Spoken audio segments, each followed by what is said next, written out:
But you know what? They have a First Amendment right to be as stupid as they want to be, don't they?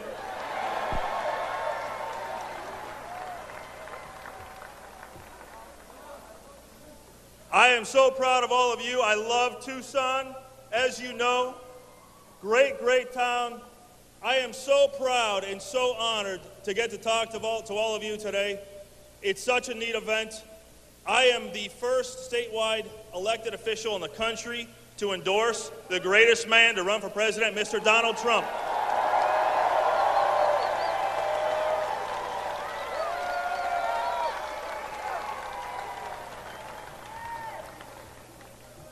The establishment always wants to tell us who our candidate's going to be.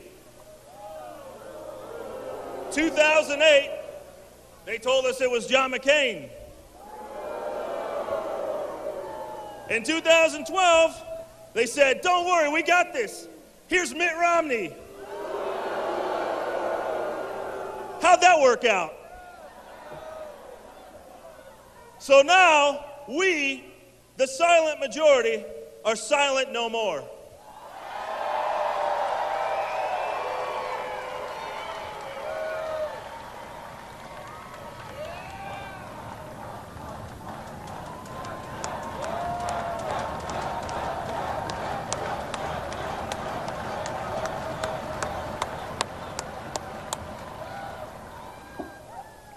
And now it's our turn to tell the establishment elite, we got this, it's going to be Donald Trump.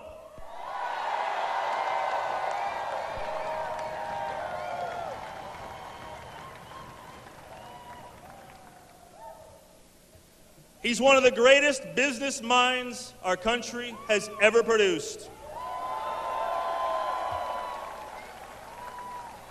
For too long, Washington has been run by the longtime lawyers and politicians. And we're going to send them a businessman to straighten things out.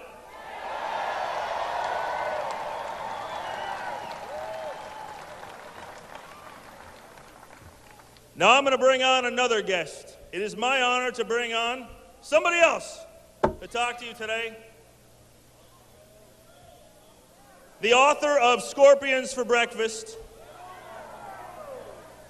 The one we all know who gave the finger wag to Obama.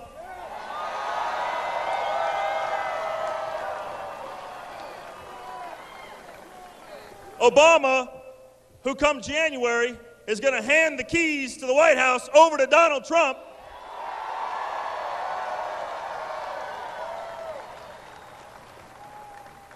Please join me in giving a warm welcome to Governor Jan Brewer.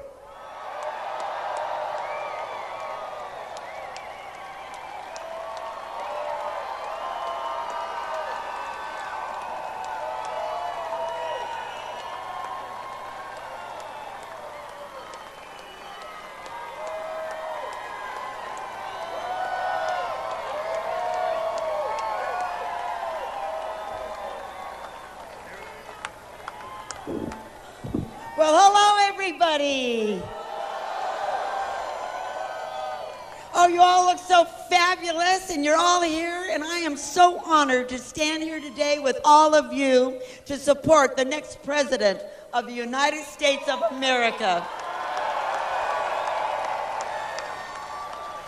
You know, Mr. Trump has been on the stump, and he's been out telling his story and talking about the things that he's going to deliver, because we all know that our federal government has failed us miserably. Well, now we've got a candidate and the next president that will listen, and he will move forward and do what the federal government is supposed to do. He will govern, and he will fight for us, and he will protect us.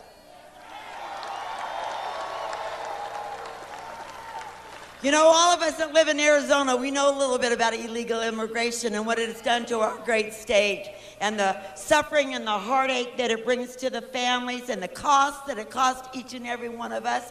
And we, all of us, believe in the rule of law. We come legally.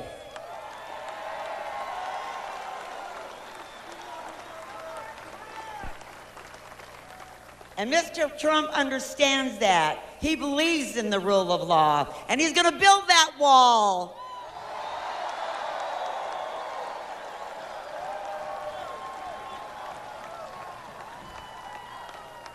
And he's got policies that's going to really grow economic development and create jobs. And he's going to restructure the tax structure for you and I.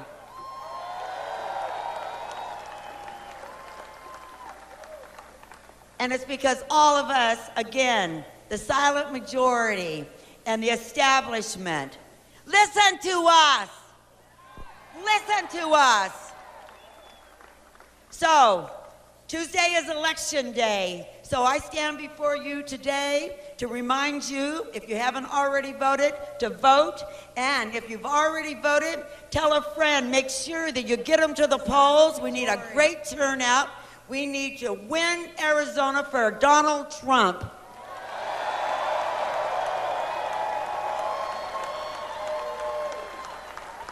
Listen to us. So, Tuesday is election day. So I stand before you today to remind you, if you haven't already voted, to vote. And if you've already voted, tell a friend. Make sure that you get them to the polls. We need a great turnout. We need to win Arizona for Donald Trump.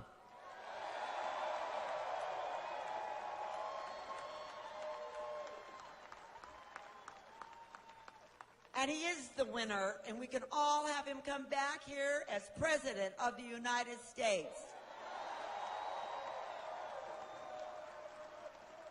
And on a little side note, let me remind you, and let me remind the establishment, that he's had 2 million more votes cast for him to be president than any of the other candidates. He's our choice. This is our chance to replace that failed government. So get out there and deliver. We love you all.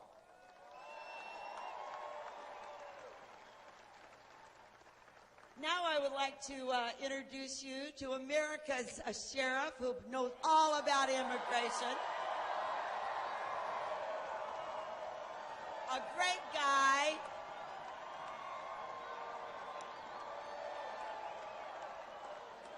Somebody that knows all about illegal immigration and incarceration. Somebody that trusts.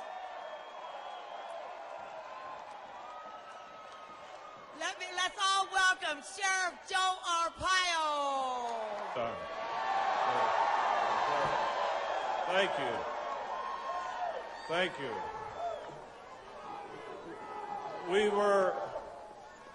We were just in my hometown, Fountain Hills, Arizona,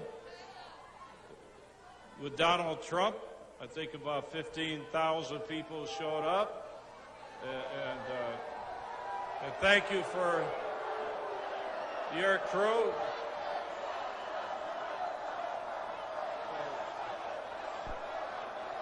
So,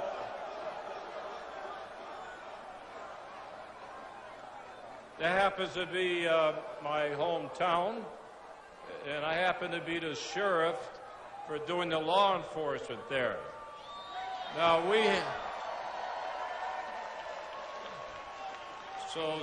some demonstrators were trying to intimidate the rally up there. So we locked up some demonstrators and threw them in jail. So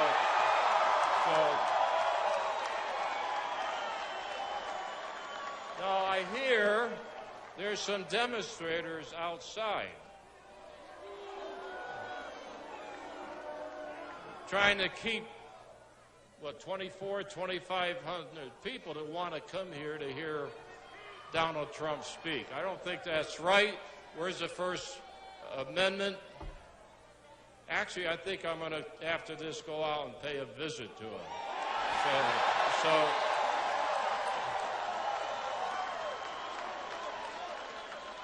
So anyway, I'm here for our next president of the United States. I met him for the first time in July, in Phoenix when he had a big rally.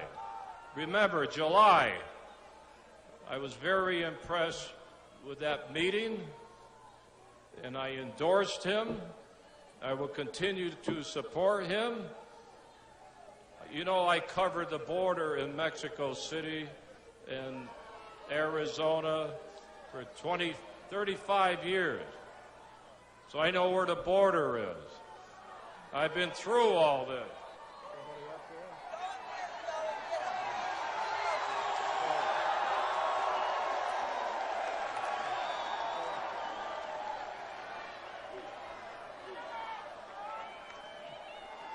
So one reason I'm impressed with Donald Trump, I know he's going to build a wall. There's no doubt with that. And you hear a lot of politicians, all they say, we are going to secure the border. You hear that? First. Why do they say first? And then we will look at comprehensive immigration. You know why they say first? Because unfortunately that border will never be completely secure. Come on. So they say that because they don't have to address all the illegal aliens here in this country. Wait till we secure the border, then they'll look into it. Well, you ought to enforce the illegal immigration laws in Mexico, on that side, if Mexico is listening, at the border and in the interior of the United States. If they are here illegally, they should be deported.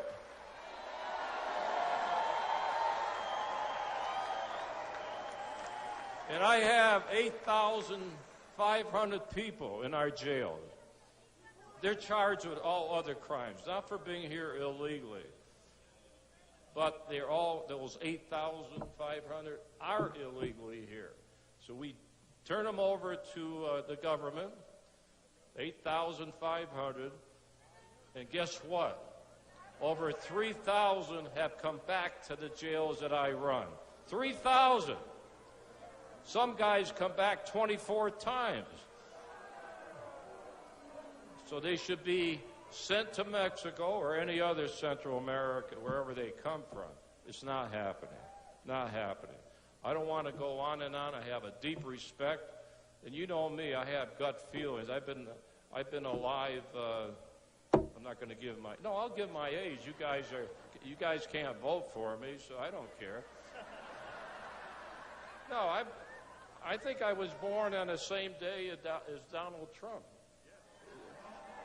Not the same year. Flag Day, June 14, 1932. She says, what? I don't look it? My mother and father came from Italy legally. And I just drink the olive oil. That's what keeps me young, right? So, he's a great guy. He has to be our next president to save this country. Has to. So, I'm not going to take up more time. I want to go see, what do you got, some demonstrators out there? Okay. So I'll be, anyway, you think I'm joking? I've been to Tucson before. They've had demonstrators wherever I go. I go to the toilet, I have demonstrators. So I'm going to, maybe they'll give me some food. Anyway, I want to introduce the next president of the United States. Donald Trump.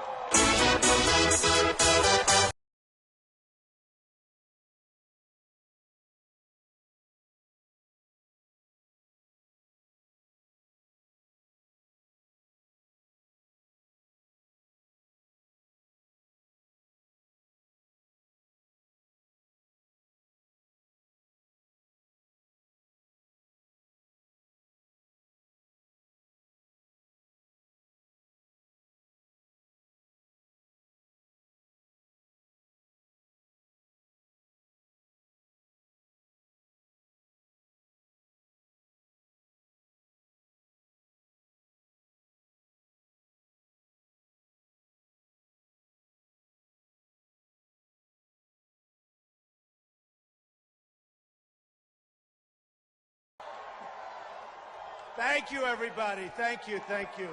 Whoa. I'll tell you what. We arrived, last night we went to Salt Lake City. It was beautiful. They are great people. And we had no problem whatsoever. We don't have problems. And the little problems we have are very minor. Nobody gets hurt. But you watch the media, it's like, oh, we don't have problems. And it's been amazing. But we were in Salt Lake City last night. We didn't have one peep out of the audience. They were so great. It was such an amazing group of people. So amazing. And then Joe actually said 15, probably 21, 22,000 people. We were over at Fountain Hills. And I have to tell you, so I heard there were going to be protesters. Oh, you have a protester down there? That's okay. That's okay. Oh, that's okay.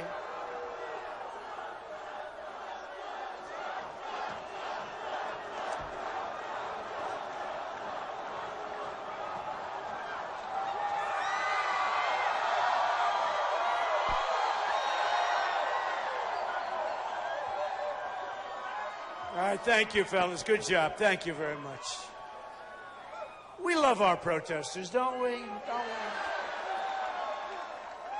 So we were in the Phoenix area. It was incredible. 21,000 people. And I want to tell you, it was a love fest. Not a peep. Everybody loved it. They're getting a little television now. They're going to get a little television. They'll get a little television so their mom can say hello. It's unbelievable. You really ask yourself, what are they doing? What's the purpose, right? What's the purpose? We want to have a strong military, right? We want to take care of our vets. We want to do things. We want to have great jobs. We want to have a beautiful family and home. I mean, we want the same things, I think. So I don't know what they're doing, but they're having fun. They're sent in, to a certain extent, I hear, by Bernie, but he's gone now.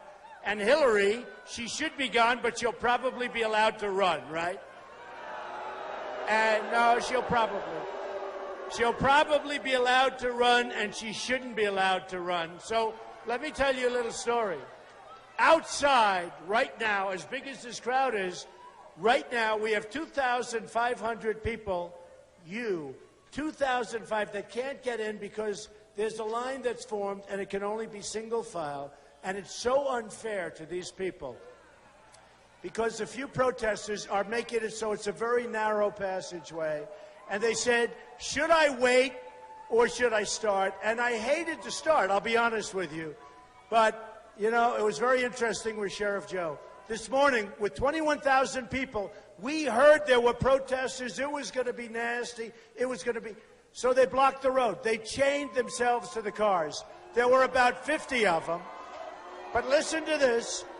What Sheriff Joe did, he said, get up, get out. They didn't. They cut the chains. It took like 2 minutes. They cut the chains. They arrested 3 people, and everybody else left. Right? They left.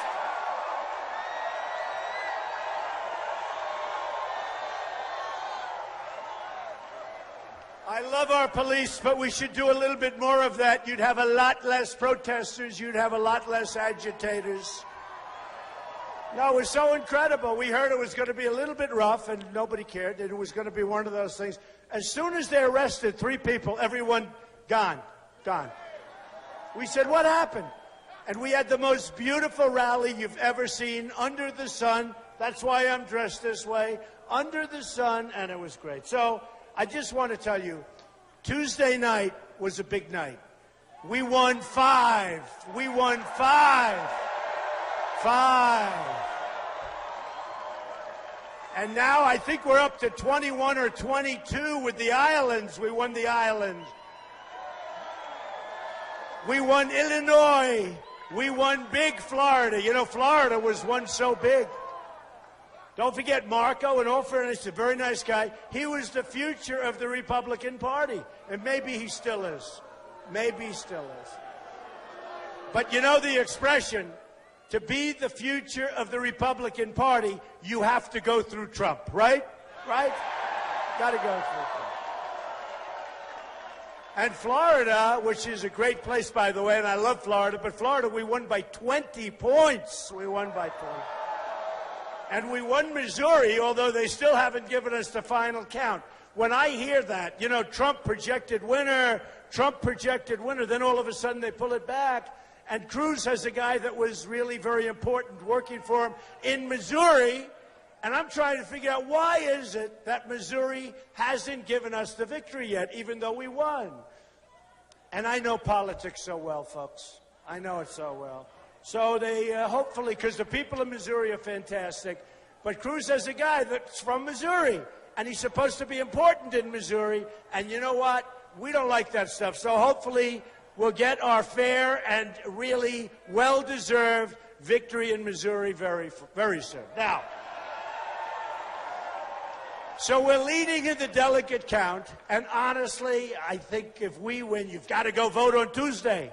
You've got to vote. Vote, vote. You got to vote on Tuesday, and we're going to win. I mean, the polls are showing great. Arizona's great, and I think we're going to do good. I think we're going to do pretty good, I must tell you, based on last night's response. I think we're going to do great in Utah. I think we're going to do great in Utah. I mean, Mitt Romney's made a total fool of himself. Did you ever see a guy like this? He had his shot. He had his shot. He didn't like it when I said he choked like a dog. He choked like a dog. And I said it. I said it. 4 years ago, I said we had a candidate who choked like a dog. And we're not going to have that. This one doesn't choke, folks. This one sinks that putt. He gets that hit. We all get that hit. We get that hit. So, you know, the Mormons, going back to Utah, but the Mormons love winners. They love winners. And I think we're going to do very well in Utah. And I can tell you for Arizona, we are way up. But pretend we're even, because you have to go out and vote, okay? You have to go out and vote. So here's the story. First of all, I want to thank the governor. I want to thank Jeff. These are great people, and I want to thank Joe, Sheriff Joe, because you know what he just told me? First of all, I can't believe it. He said 1932. That gives us all a long time. How good is he when you think about it? How good is he? So right now, he said, I'm going to go out. Oh, that's okay. That's okay. Don't worry. Where are they? I can't hear them. Oh, that's okay. Don't worry about them. We want to do it with love. Remember, love. We want to love our protesters. All right, get them out of here. Get them out of here. Get them out. Get them out of here.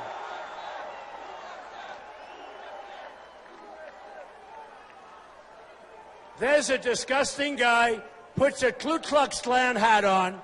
He thinks he's cute. He's a disgusting guy. That is a disgusting guy. Really disgusting. A big wheel. Big wheel.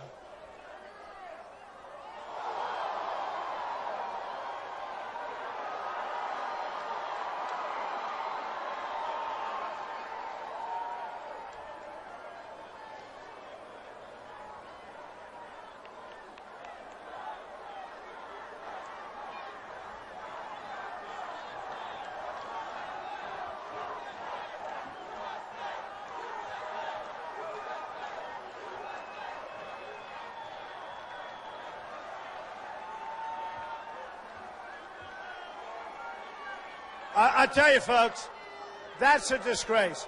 You know, they're taking away our First Amendment rights. They're troublemakers. They're no good. And we better be careful. We've got to take our country back, folks. We've got to take our country back. Very simple.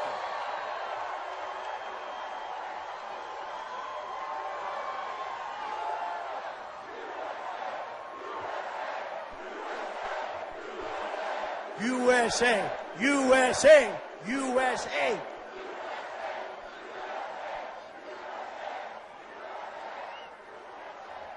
So anyway, the people are piling in. I just didn't want to keep you waiting any longer, and I wanted you to know what's going on. Think of it.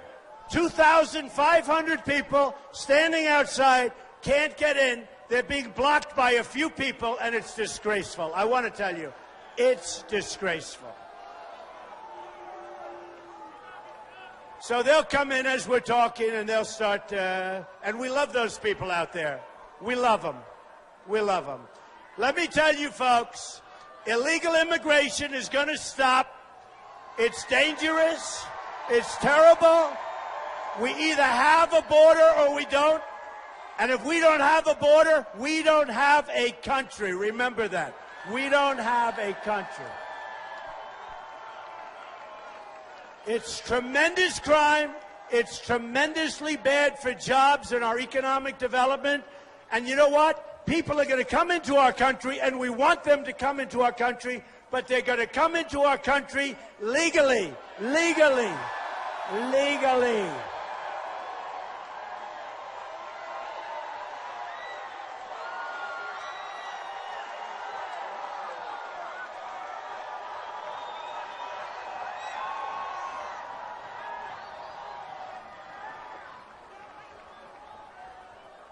And we are going to build a wall, a real wall, a major wall. We are going to build a wall. And are you ready? Who's going to pay for the wall? 100%. 100%. Mexico is going to pay for the wall. You know, right now, we have a trade deficit with Mexico of $58 billion a year. The wall is going to cost $10 billion to build. Really easy. When I say they're going to pay, that's going to be really easy, folks. Really easy, okay? These politicians like Cruz, they come up. Last couple of weeks ago, for the first time, I heard him say, we're going to build a wall. We're going to build a wall. I said, where did that come from? Where did that come from? You know, a while ago, before I started, they weren't going to do anything. Now, illegal immigration is at the forefront. We're going to straighten it out, and we're going to have people come into our country, and we're going to love those people, but they're coming in legally. Okay, ready? Ready? And by the way, you watch. It'll all take place. I get elected, it's going to all take place. If I get elected also, people don't understand this. We're going to have a unified country. We have a country that is so divided now it's disgraceful. We are going to have a country that's unified, not like it is now.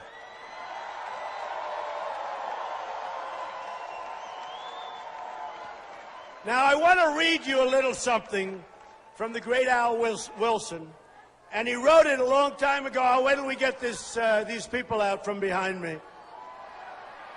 But I think it really says something. Go ahead.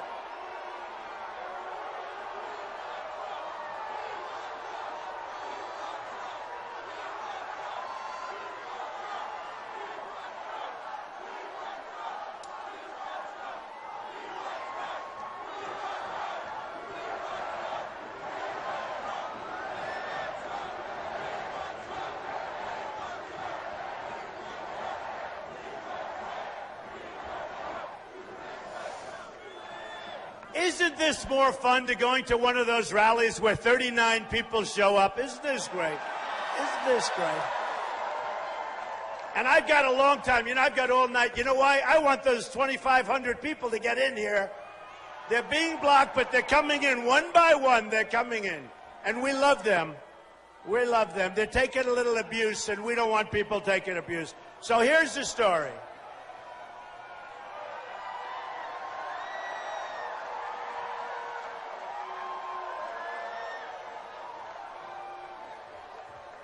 All right, get him out of here, please. Get him out. Get him out.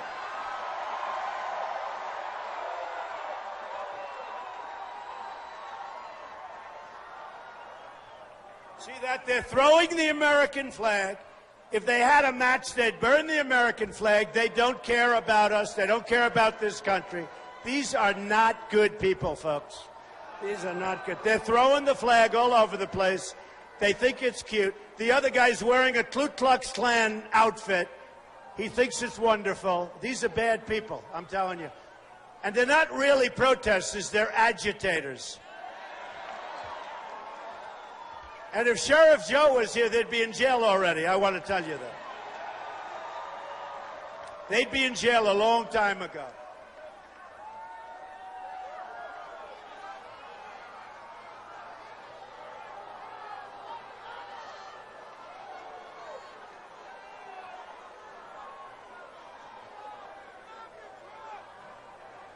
You really say, what are they doing? But they're here representing Hillary Clinton because, frankly,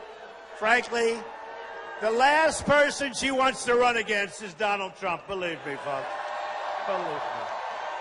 Believe me.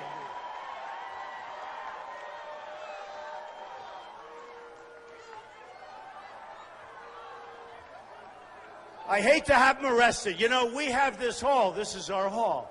And we could have them arrested. Really, they're trespassing. You do that, you ruin their lives. Who wants to do it, right? Who wants to do it? You ruin their lives. But get them out.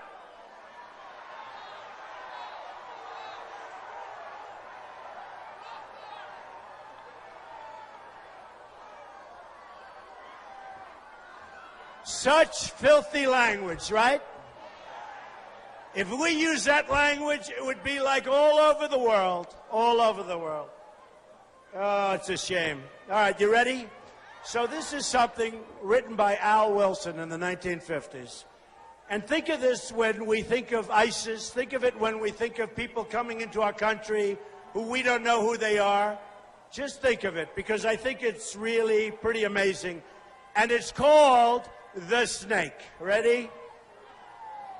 On her way to work one morning, down the path along the lake, a tender-hearted woman saw a poor, half-frozen snake.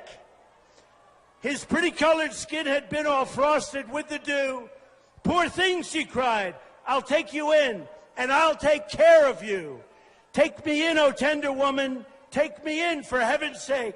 Take me in, O tender woman," sighed the broken snake. A snake, a snake. She wrapped him up all cozy in a comforter of silk and laid him by her fireside with some honey and some milk. She hurried home from work that night, and soon as she arrived, she found that pretty snake she loved had totally been revived. "Take me in, O tender woman, take me in, for heaven's sake. Take me in, O tender woman," sighed the broken snake. Now remember, this is terrorism. This is what's happening. This is our country. Remember what I'm saying. She clutched him to her bosom. "You're so beautiful," she cried. "But if I hadn't brought you in by now, you simply would have died." She stroked his pretty skin again and kissed him and held him tight. But instead of saying thank you, the snake gave her a vicious bite. "Take me in, O tender woman. Take me in, for heaven's sake. Take me in, O tender woman," sighed the vicious snake. "And you've bitten me, but why?" "I saved you, darling, I saved you." "You've bitten me, but why?" "You know your bite is poisonous. And now, I'm going to die." "Oh, shut up, silly woman," said the reptile with a grin. "You knew damn well I was a snake before you took me in." Right? And that's what we're doing to our country, folks, believe me. That's what we're doing to our country. We have to be vigilant. We have to be strong. We have to be smart.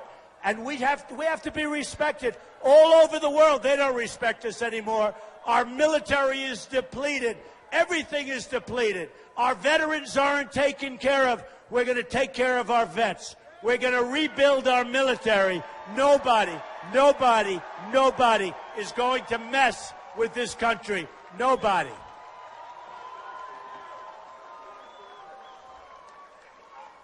So when I started this quest, and believe me, it takes guts to run for president. I've always heard if you're a successful person, you can't run for president. And I said, I don't know. I'm looking at it. And by the way, we've done pretty well. We're leading every single poll. Every single poll. Remember when these characters in the back, they said, Donald Trump has just hit 11. He's plateaued. Nobody's going to vote beyond that. Then the next week we hit 16. Then we hit 19. Then we hit 24. Then we hit 32. Well, now we're hitting 53. Now we're in the 40s and the 50s. Remember this, when they were saying that, I had 17 people. We had 17 people. So when we're at 24 with 17 people, that's like, what is that, 75 or 80 or something? So now we're down to 2 left for me, 2 left. I call them the leftovers, right? 2 left.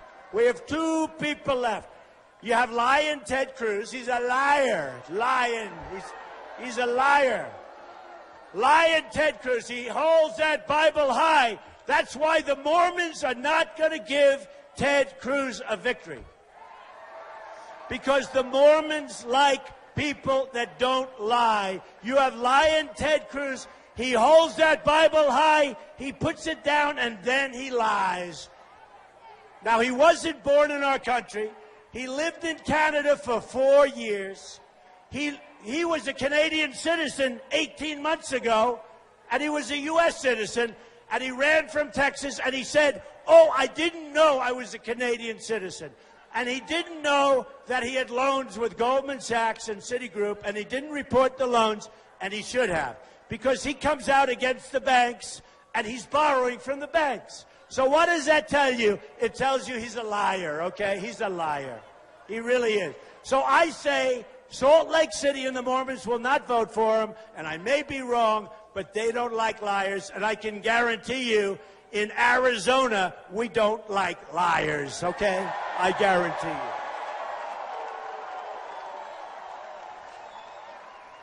So Ted and Kasich, I don't think Kasich's a factor here, but we'll say it anyway, they're bad on immigration, very weak. They're bad on a lot of things. Kasich approved NAFTA. NAFTA is the group that took your business away. That was one of the worst trade deals ever. Kasich approved it. Right now, Kasich and Cruz are voting for TPP, which is going to be worse than NAFTA. So here's the story, folks. I will do a great job. I will work for you.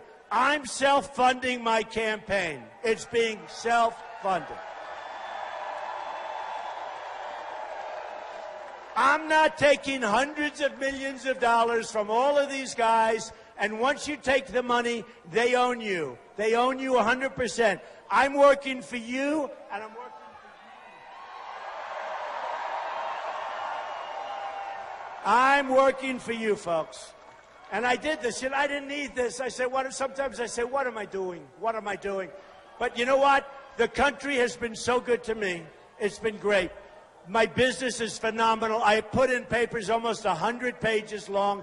One of the great private businesses in the country. Oh, and they would have loved it if it wasn't. Would they have had a field day? One of the great, great private businesses. Some of the greatest assets in the world. Very low debt. Great cash flow. And I say it only for one reason. That's the mentality we need in this country, at least for a while. We got to have it. We've got to straighten out our country. We owe $19 trillion in debt. The $19 trillion is going up to $21 trillion. We've got to straighten it out. Trade with China, trade with Japan, trade with Vietnam and India and Mexico. We lose everywhere. I have the greatest business people in the world. They've endorsed me. Carl Icahn, you know. Many of the great business leaders, they are the greatest business people in the world. They will negotiate our deals, folks. No more political hacks that don't know what they're doing. They don't know what they're doing.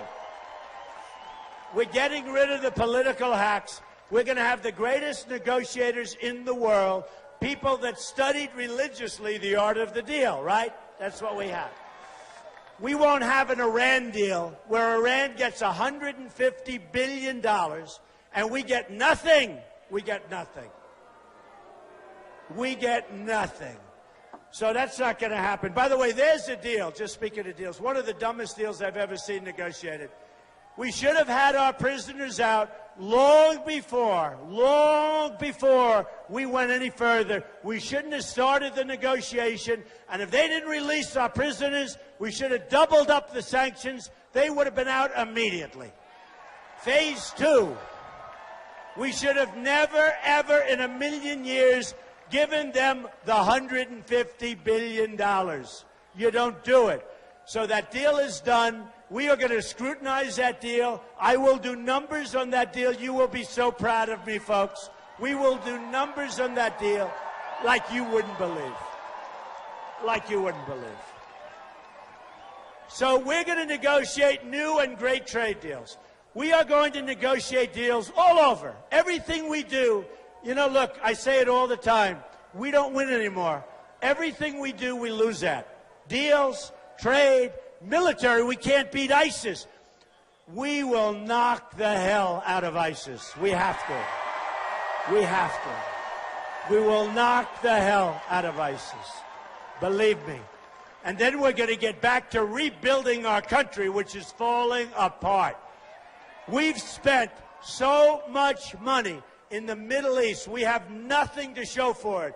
We're in worse shape now than we were 15 years ago in the Middle East. And we've spent probably $4 billion, $4 trillion, maybe more than that. We have nothing to show for it. We have to get back to rebuilding our country.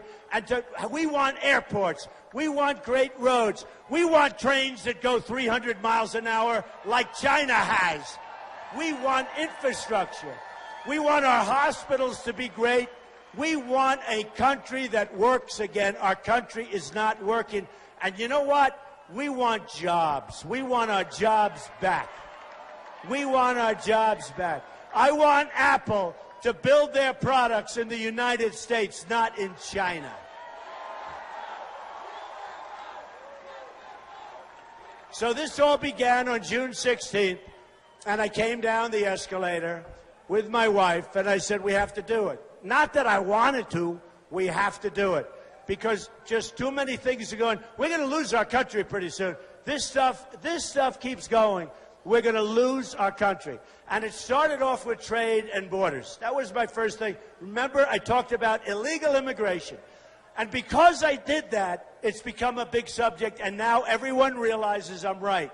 You had the killing of Kate in San Francisco, the killing of Jamil, whose father's become a great friend of mine.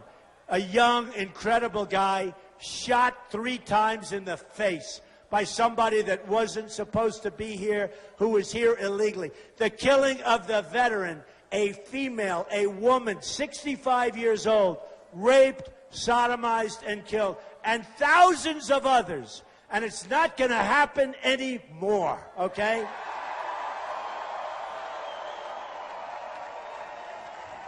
And by the way, we're getting rid of these ridiculous sanctuary cities, which are disgraceful.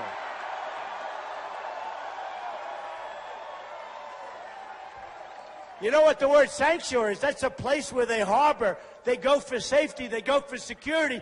Criminals go to these sanctuary cities, and you practically can't do anything about it. It's over for sanctuary cities, folks. Over.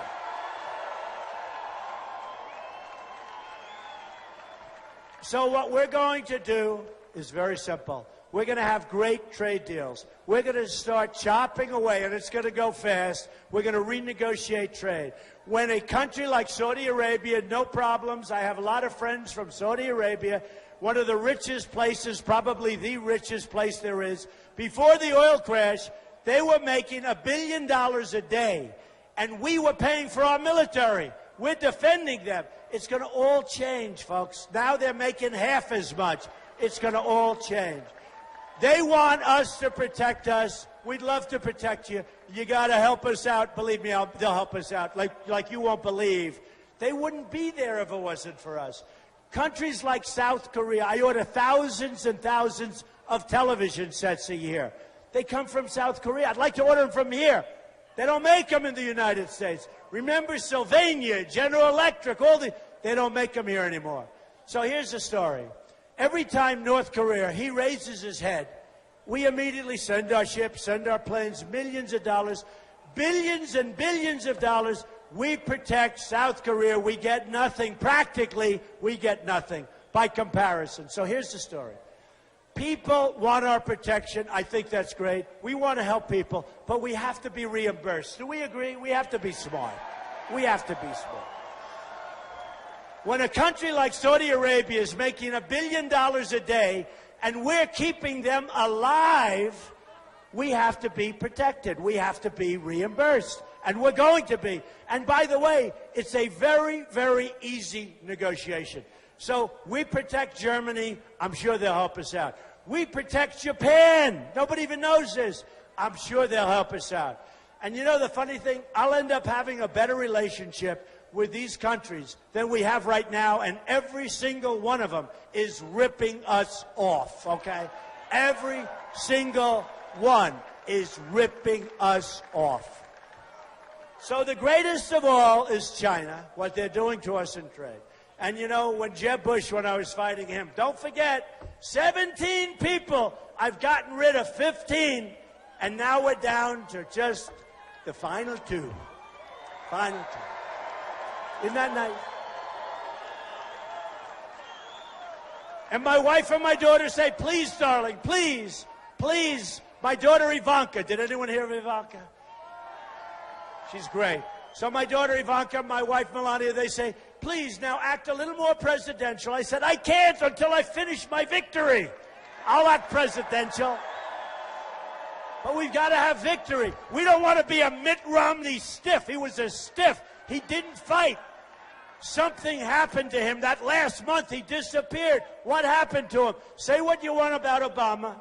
Obama went on Jay Leno. He went on David Letterman. He went all over the place. He was on television. I'd call up Romney's people. I'd say, you got to get this guy out. Oh, no, I think we're doing very well. You're not doing well. I can feel it. I got something where I can feel it. You're losing. Well, I think we're doing well. You're doing bad. Then he had the second debate was bad. The third debate was a disaster. He made a fool out of everyone here, and he lost an election that should have been won. That's not going to happen with me, folks. Not going to happen. Just remember this. I backed John McCain, and he lost. I backed Mitt Romney, and he lost. And I said, you know what? This time I'm doing it myself. That's it. That's it. So here's the story. We lose all the time. We're laughed at all over the world. Even my friends. I have many friends from China. You know, I love China. I love Mexico. I love the Mexican people. The problem is their leaders are too smart for us. Look at that sign. Latinos support Trump. I love you. I love you. I want that sign. Can you get me that sign? Get me that sign. I love you. I love her. Can I bring her up here? I'd want to bring her.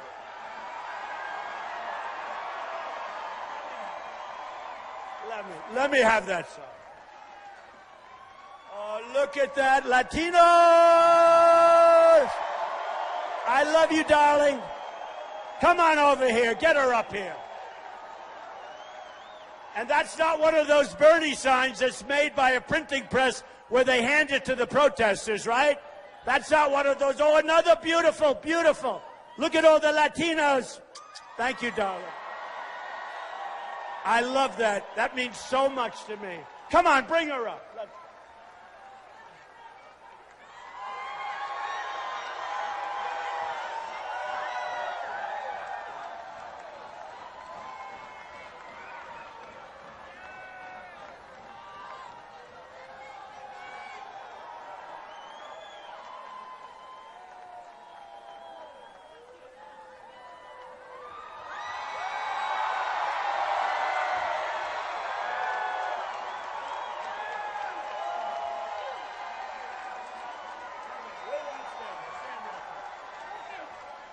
I love her. I fall in love. Melania, I fall in love with her. Where do you come from? Beautiful, beautiful. Thank you. Thank you so much. And I'll do a great job, believe me. Thank you. She wanted to jump. I said, no, take the stair.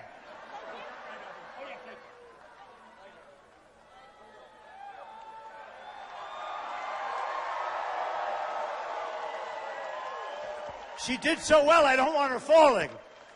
That's why, you know, when I walk into like an arena, we have thousands and thousands of people, and I'm always very slow with the stairs, very slow, nothing to prove.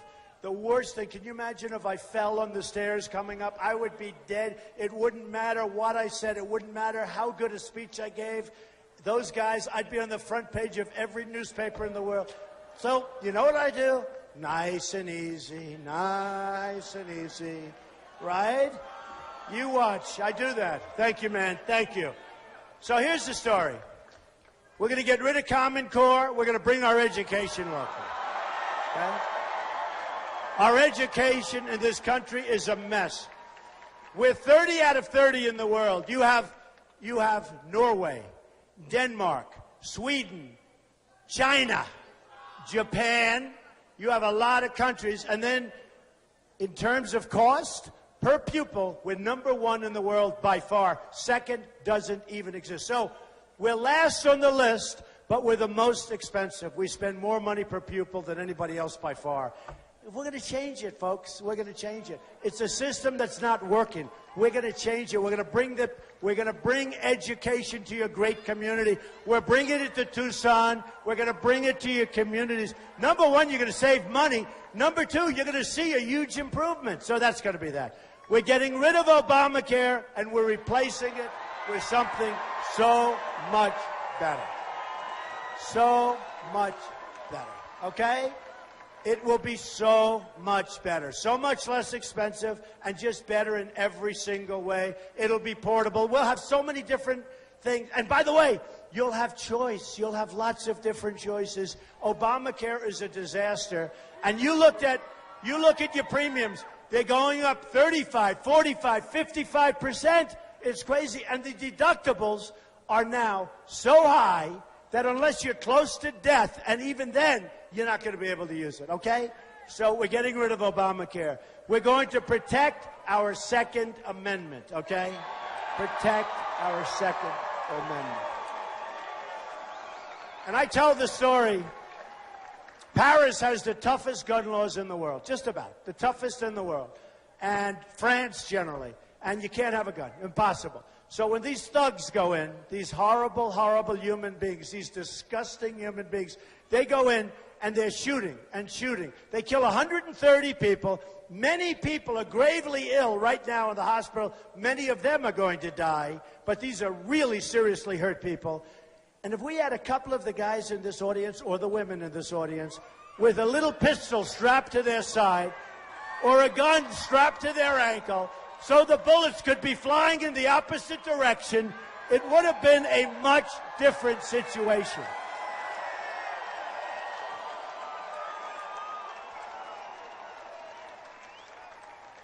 So here's the story. I feel so badly because the people are still coming in. I feel so badly for those people. I'd like to go see them and hug them and kiss them. I love these people. I feel so badly for these people. Can you imagine?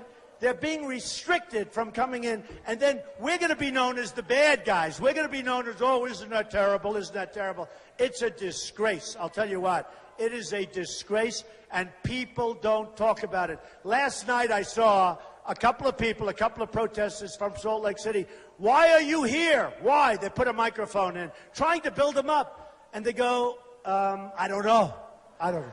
They didn't know why they were there, okay? Give me a break, okay? Give me a break. So here's the story. So I apologize to the people that are coming in. I just have to apologize. You know what I'll do? I'll come back, and you guys won't come, and we're going to let just them come. Is that okay? Right? But I'll come back. I'll be back. I'll be back here a lot anyway. I suspect over the years, maybe I'll be back a lot. Now, if I lose, maybe not so much, right? But if I win, I will remember the people of Tucson. I will remember the people of Arizona. I will remember the people of Arizona. So look, here's the story. Here's the story. We have a big, big movement going on. Time magazine on the cover all the time. It's a movement. They say, I don't know, they're saying it, not me. In the history of politics in this country, there has never been anything like what's happening here. I mean, forget this great group. And don't forget, we set this up like yesterday. And we have thousands of people outside trying to... We set this up yesterday. You know that if a guy like Cruz or Kasich came in, or Hillary came in, if you had 200 people, it would be a lot, right? It would be a lot. They'd be using a conference room in some hotel. So here's the story. Here's the story. Our country loses at everything. We lose with our military. We lose with our vets. Our vets are just going to be treated so good. That's one of the things I'm most looking forward to straightening out. We lose with education. We lose with Obamacare and health care. We lose with Obamacare. We lose on the border. We lose with no wall. Nothing, none of this stuff. Look, I know these politicians. They're all talk. They're no action. All talk, no action. It's never going to get done. So here's the story. Here's the story. And I say this, and I'll say it again and again. We are going to start winning again.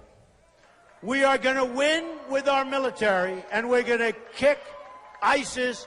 We are going to kick ISIS where it hurts. We are going to win with our military.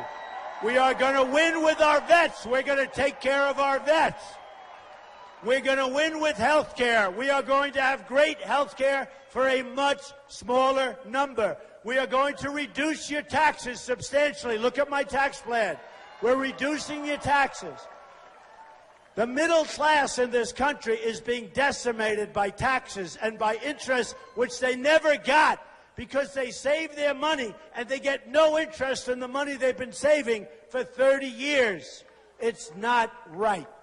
So we're going to save taxes. We're going to make taxes so that businesses get back to work. We're going to take our jobs back from China, back from Mexico. We're going to take our jobs back. I'll give you one example. You read about Carrier Air Conditioning Company. They're moving to Mexico. I'm going to say it quickly because a lot of you have heard it before, and a lot of these stupid people, they say, I'm a conservative, by the way, but they say, he is not a conservative. Do you remember Jeb Bush? He is not a conservative. Who cares? Who cares? Number one, I'm a conservative, but who cares? We want to be smart. So they say, because I'm a free trade. Look, I believe in free trade. But to have free trade, we need smart people at the top that know how to negotiate. We don't have those people. We don't have those people. We've got people that don't have a clue. We've got people that shouldn't be there. They got there because they gave campaign contributions to these people that I negotiate with and these people that I'm against. So here's what's going to happen. We are going to change things so radically, but nicely, not rough, easy. I will get along better with China. I have a great relationship with China. I've made billions of dollars dealing with China. The Bank of America building in San Francisco, 1290 Avenue of the Americas, one of the biggest buildings in Manhattan, biggest floor plates in Manhattan. Sell condos so many condos, tens of millions of dollars. I have the biggest bank in the world. It's from China, a tenant in one of my buildings, okay? We're going to do great with China. We're going to do great with Japan. They send their cars. We send them nothing. They send those cars. We send practically nothing. It's going to end. It's going to end. It's called imbalance. It's going to end. It's going to end. We can't take in millions of cars and we send them wheat. And they don't want the wheat. And they don't want our beef. They send it back. We don't want, look, it's going to end. It's going to end. It's going to be so nice. You know, they're a little concerned with me. They're saying, you know, a friend of mine called up from Japan. Another one called up from China. They said, you know, they're concerned with you because you're the only one that really understands what they've been doing. They understand, folks. They treat us like we're a bunch of babies. They treat us like we're little infants. It's over. So here's the story. We're going to win on trade. I'm going to tell Carrier, enjoy your beautiful new factory, enjoy your beautiful new plant in Mexico, but now we have a wall and we have a border, and every single air conditioning unit that you send across that border, you're going to pay a 35% tax on, okay? 35%.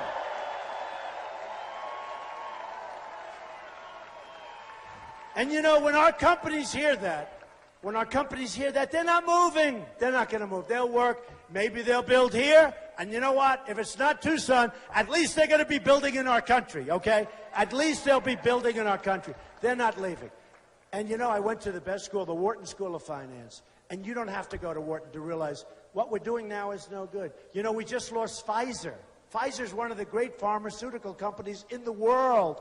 We just look, thousands and thousands of jobs. They're moving to Ireland. Take a look at Tyco. Take a look at Johnson Control, what just happened there. Massive companies are leaving.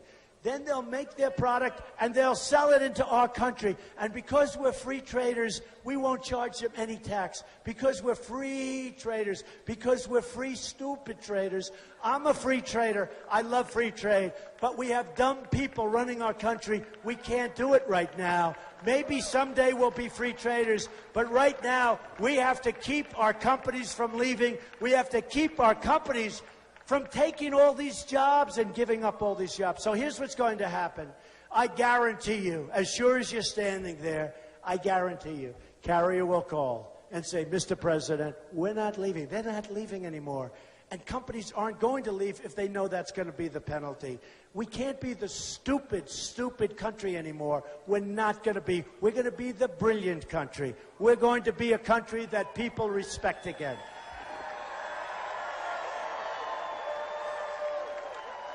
So we're going to win with our military. We're going to beat ISIS quickly and very toughly. We're going to win. We're not going to let people chop off heads. That's medieval times, folks. I didn't want to go into Iraq, but you know what? We got there. We had a president that didn't know how to get out. He announced a date, which is the dumbest thing I've ever heard, and he didn't know how to get out. Even the 50 troops, how about a few months ago? We are sending 50 troops to Iraq or to Syria. We are sending 50 troops. Let me ask you a question. These are our finest troops. These are our best. Why do you have to tell the enemy that they're coming over there? Now there's a target on their back. We have to be unpredictable. We can't be so damn predictable. Don't tell them we're sending 50 troops. Don't tell them. So here's what happens. Can you imagine that? You're one of those troops and you want to get over there. And frankly, you want to sneak over there and you want to do it quietly. And you're really at the highest level in the Marines and the Army and the Air Force and the Navy. But you're one of these great, really incredible troops. And you get a president saying we're sending 50 troops over there. And it doesn't even sound good because 50 is not exactly a scary number, right? But these are the elite. And now these 50 troops have a target on their back because we have a guy that wants to tell the world that we're sending 50 innocent, wonderful people over there. We have to be smart. We have to be smart. We have to think like General George Patton. We have to think like General MacArthur. We have to think here, here, here. So we're going to win with our military. We're going to win for our vets. We're going to win with education. We're going to win at the border, and we're building the wall, and Mexico's paying for the wall 100%. 100%. We're going to win at every level. We're going to win with the education. Got to win. We're going to win at every single level.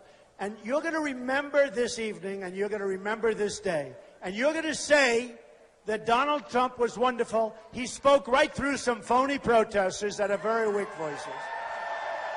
Spoke right through them like they were nothing, like they were nothing.